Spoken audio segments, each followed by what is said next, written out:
So I received a gameplay link from a person who is rank 11 and is looking to improve their killer gameplay. I think this person has peaked at rank 8, but is looking to get better and hopefully get into those red ranks and the ultimate goal, rank 1, where you can face all the sweats. Um, I have not seen this game before, so we're going to look at the build, um, the macro, the looping, the everything, the mechanics of the killer, literally everything about the game without trying to make it too drastically long um, and dragging it out because no one really wants that. So, without further ado, let's get into it. So we're at the game with BUBBA. Got it. All right. So take a look at the gens. Got it. Okay. So let's look at the build now. I'm going to assume that this person. I'm just going to automatically assume this person doesn't have many killers, just by looking at the build. Probably all the perks aren't available to this person. So let's just look at the build for now. Okay. So we have barbecue, which is it's a good public game perk. Gives you the blood points, gives you tracking, gives you good insight. That's fine. Infectious.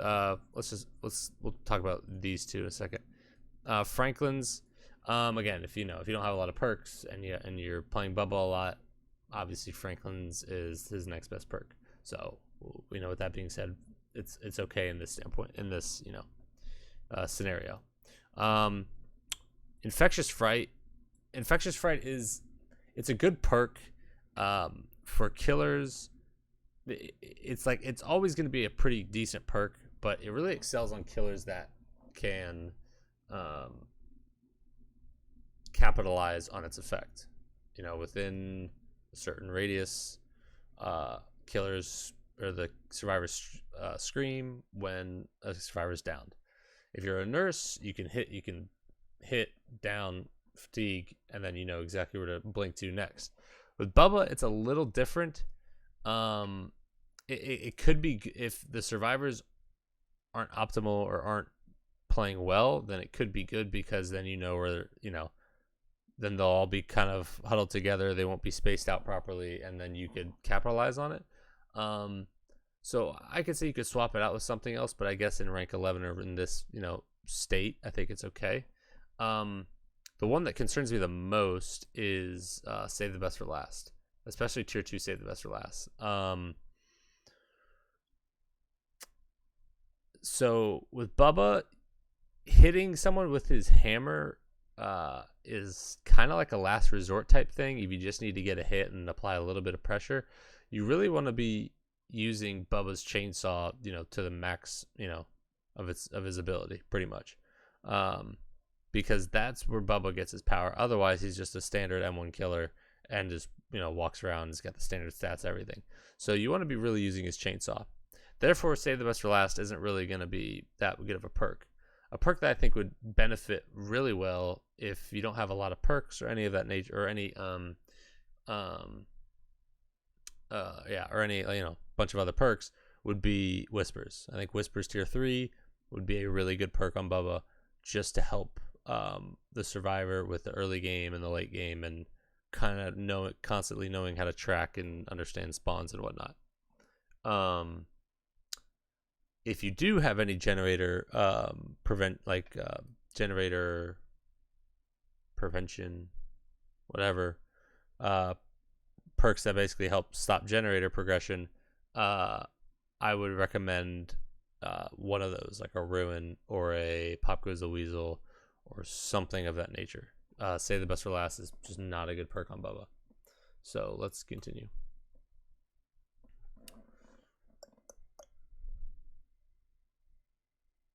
Okay.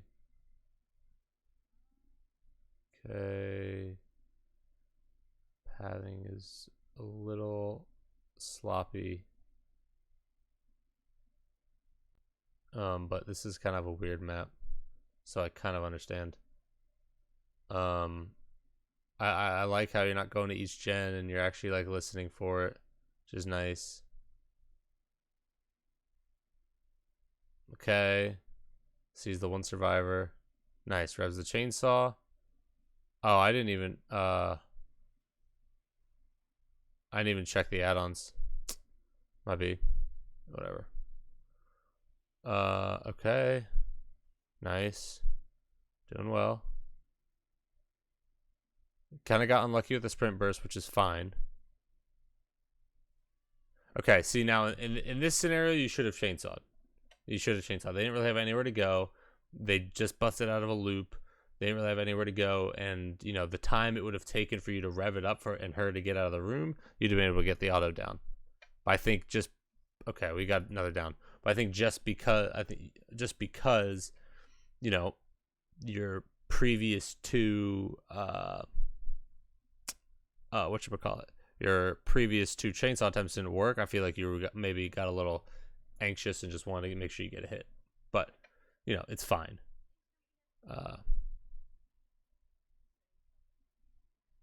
And I guess you're trying to utilize save the best for last, but you know you don't really need that perk. So we see someone with barbecue, two people with barbecue. That's really good. And we don't. Okay. Let me just see this out real quick, and then.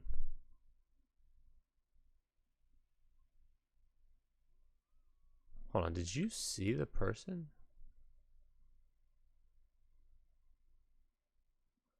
Oh, you heard. Interesting. Okay, so I get what you're doing. This first of all, okay, I get what you're doing. You heard and you feel like closest. That's fine. However, you know, any good survivor, this person would have been off the gen as soon as they'd basically be hearing they'd hear you coming. Good survivors will know that you can hear that stuff. So this person would not be here in any in any good survivor scenario. That person's not there. Also, if you noticed on the one gen, there were two people on it, and and then you heard her here. So there's two people on the gen, which basically, if you go to that generator, it allows you to create pressure on two people, which then you could end up getting maybe one or two of them down, and then what that does is it forces her to go for the unhook, which then basically means that no gens are being worked on. By going for her, you are basically enabling either both survivors to crank out the gen, or one to go for the unhook and the other one to finish the gen. So, maintain the pressure. It's a numbers game. It's basically keeping them off the generators. So, you get the down, which is nice. Again, good survivor probably would not be there. That's just how, that's just the truth. And they ended up getting the generator and the unhook. So,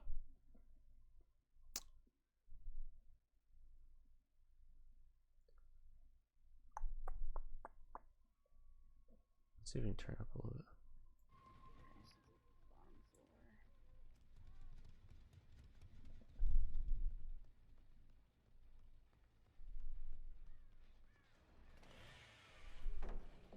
Okay, so obviously these survivors don't really know how to loop optimally against Bubba.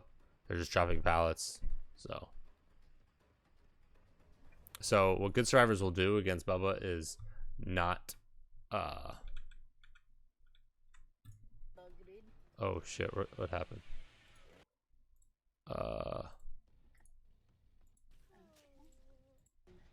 Where was I? Okay, right. Sorry, I lost my spot. Okay, so what good survivors will do will not be this. All right, they will not do this. They will not stand and just wait for you. What they will do is they will try they're gonna loop you around. This is probably not the safest loop for them, but you know, most of it, they'll try to loop you around.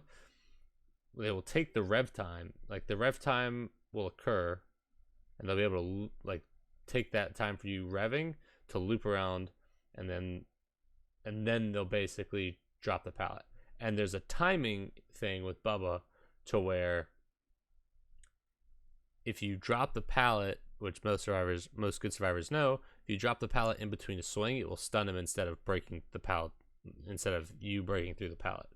So, although this is good, this isn't like really like a realistic expectation of how it will be played out.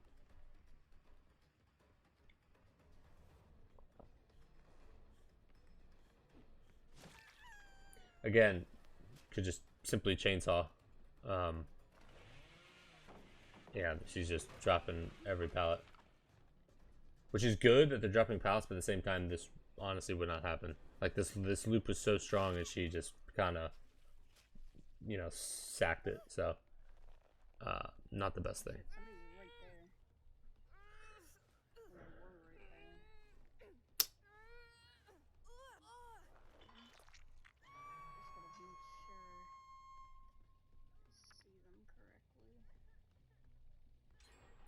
Instead of checking around, I would check barbecue first, just to see if you can eliminate people.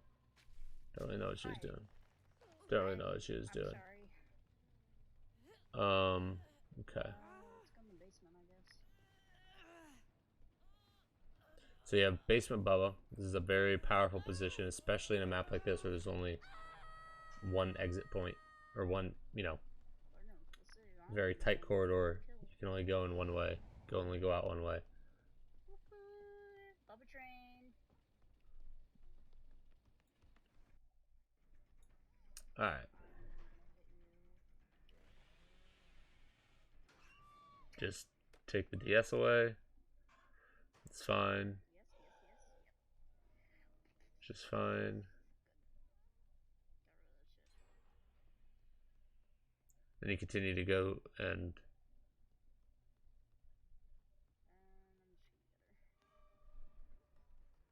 so something I notice is that you don't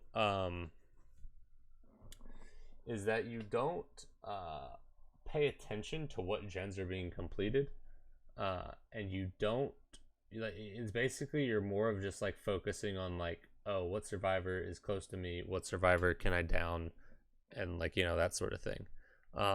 When a generator is complete, look at the generator that got done. That when, you know, goes bing, look at what generator got done and see the spread of the generators that are yet to be completed, because more often than not, especially at this rank, and pretty much in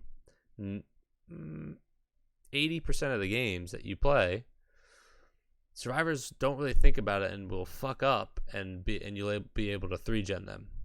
If you don't know what a 3-gen is, I made a YouTube vid about it. But if you do, most survivors will be able to fuck up, and you'll be able to capitalize on that. But you're playing too tunneled. You're playing too like streamlined. You need like your basically mind, like vision, so to speak, is like this when it needs to be like this. Okay? So pay attention to kind of the map as a whole, and basically just downing survivors is just a luxury that you get. That's not the object of the game. Obviously, the object of the game is to down survivors, but if you put another spin on it, the object of the game is to not lose all your generators. So if you play with that kind of mentality of trying not to lose your generators as opposed to trying to down survivors, you'll play a lot. It'll seem like you're playing a lot more defensive, but you're playing a lot smarter because you're forcing the survivors to kind of play into you. So.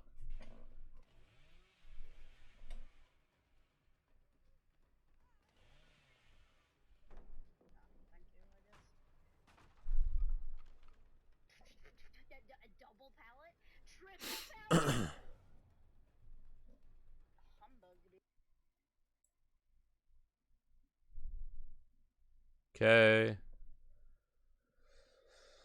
It's fine. These survivors could literally, I mean, they need to hit me up after this. Oh, that was unlucky. That was super unlucky. I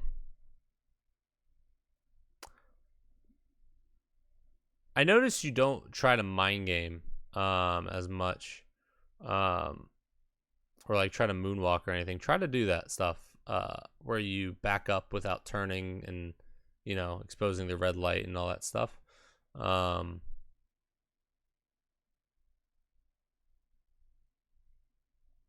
you kind of just run around and then take the pallet. Like so like let me explain if you don't know what I'm talking about. Um so here as you're running around, obviously you know that she's like here. So instead of just following her around and taking the pallet, like stop, walk backwards around the loop, but keep facing this way. Actually, instead of facing this way, like turn this way a little bit so the red stains out here, and then you're backing up this way, and then you quickly turn and go for the hit. Like stuff like that. Like try to do that more. That'll really help because it saves time and you get quicker downs, and that equals pressure. So you're down to 1 gen. And so you can see the spread that you have. It's not really like you can't really hold the 3 very well. So you're gonna have to do something kind of pretty good. And so yeah, you don't even like take notice of where like you're not taking notice of where the survivors are screaming from.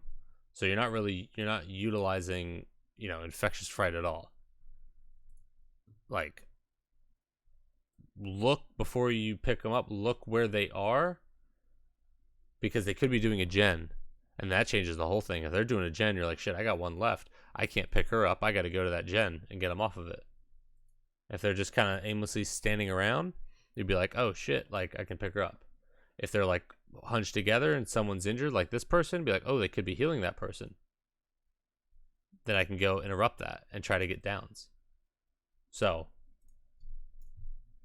yeah, just just need to pay attention more to your the map as a whole, your barbecue procs, your infectious fright procs, that type of stuff.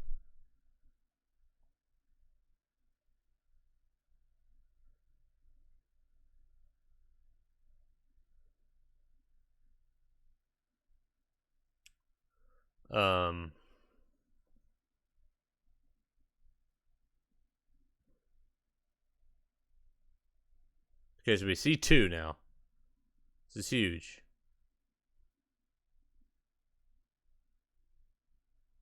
Okay, good.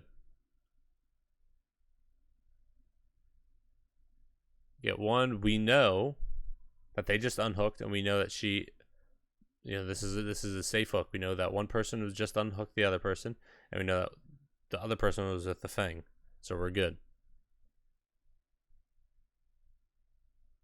And then trying to use sprint burst. Yeah. Oh, you could have charged that so much earlier. Not sure why you. God. Not sure why you didn't charge up chainsaw, but okay. Honestly, just get rid of save the best for last, that perk, because it's just I could see it instilling like some bad habits into your Bubba. So just get rid of that perk. Like put whispers on or something, or like a generator prevention perk or something like that.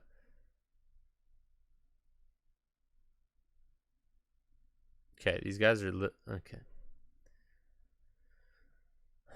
Again, if these survivors were kind of competent, the game would be over. But nice, it's a good hit. All right, now you see the other person.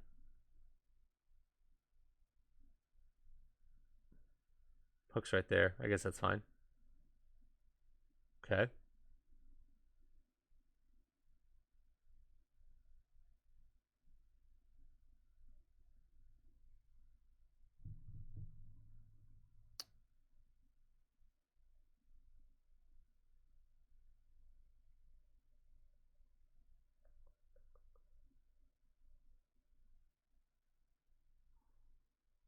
All right, so just kind of doing gen patrolling, which is fine. Let's speed up a little bit.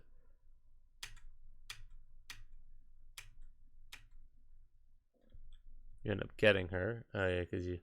Okay, nice, good stuff. Keep going. End up finding her. She's what we have no idea what she's doing, and you probably end up getting that down, and you win the game. Okay. So I'm not even gonna look at the ranks. I'm not even gonna look at the ranks. So if I had to sum it up for you, okay, of what you need to work on to get, because honestly, the mechanics of like Bubba's a pretty easy killer to play. The mechanics of Bubba don't go very far beyond, because the only thing you can rev your chainsaw, you can time the additional stacks well, like better. Your fake revs, that's a thing. But I think your just overall killer knowledge and gameplay and your utilization of your perks can be a hell of a lot better. So as far as Bubba goes, you're about like a 6 to probably like a 7 out of 10 with the Bubba mechanics. As far as your killer gameplay goes, it can be a lot better. So if I were to summarize it up for you, I would say number 1 would be to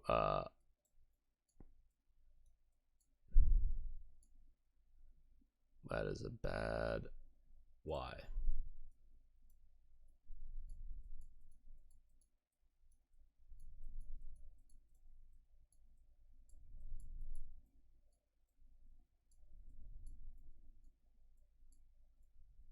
We pay attention to procs. So procs meaning your perks, infectious and barbecue. The generators being completed, that's a proc. All that stuff, like the sound notifications that survivors make, all that stuff, because you can deduce a lot of information from all those things. So, your vision's here, make your vision here, everywhere. Okay, cool. So number 2 would be, I would say, let me get this out here. Number 2 would be to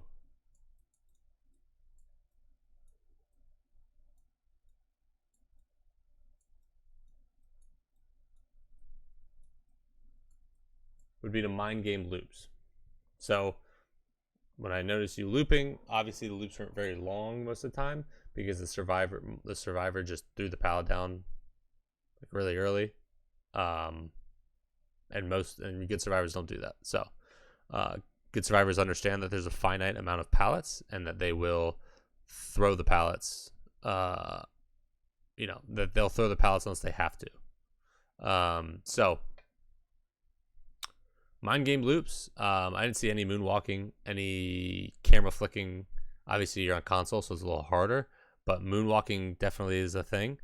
Moonwalking, all that type of stuff. The higher you get, the more that's valuable. Because it saves a lot of time, and you can catch a lot of survivors off guard if you're really good at it. Because the red stain, survivors are taught to watch the red stain. That's where they're coming from. But if you're able to kind of throw the decoy, you can get a lot of good downs with it. So, I would say mind game loops would be number 2. Number 3, this is kind of obvious, and I already harped on it, but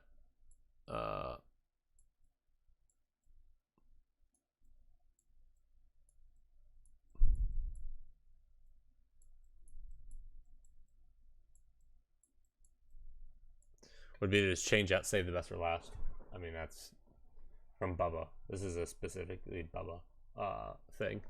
I think I think that's kind of everything in a brief. I didn't really go too into it, but um, oh yeah. One more thing. Sorry. So number 4 would be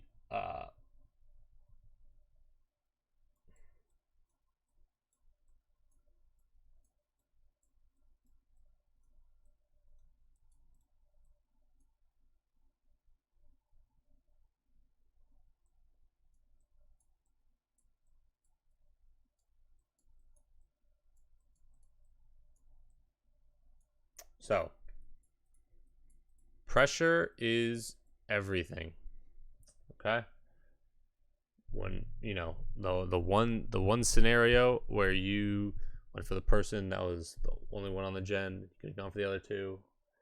Um, like little stuff like that is like little things like that can end up costing you a game the better the survivors you play. So uh, understand that if no survivors are doing gens, you're doing great. So again, change the mindset from trying to just down survivors aimlessly to trying to keep all my gens safe. And then if they start doing gens pretty quick, then you say, well, okay, I need to back up. I'm like, at what I'm doing right now and at the rate I'm doing it, I'm going to lose the game. So I need to pick out 3 gens that are in close proximity. I can sacrifice if there's 3 gens that are like, if you have a gen here, here, and here, and then there's a gen like here, okay, you can completely sacrifice and let them have this gen, but you need to play this, trio. So stuff like that is huge. Stuff like that is huge. So pressure is everything. Understand that. Just try to protect your generators a lot better. And then these kind of things, if you just do this little stuff, it'll make you a hell of a lot better of a killer. Your Bubba's fine. Your Bubba can get you to rank 1. That's I don't have any issue with that. It's just the kind of fundamentals and mechanics of the killer, of playing killer, that I feel like need a little bit more refinement. So, but I hope this helps. And I hope you get to where you're trying to go. So, thank you.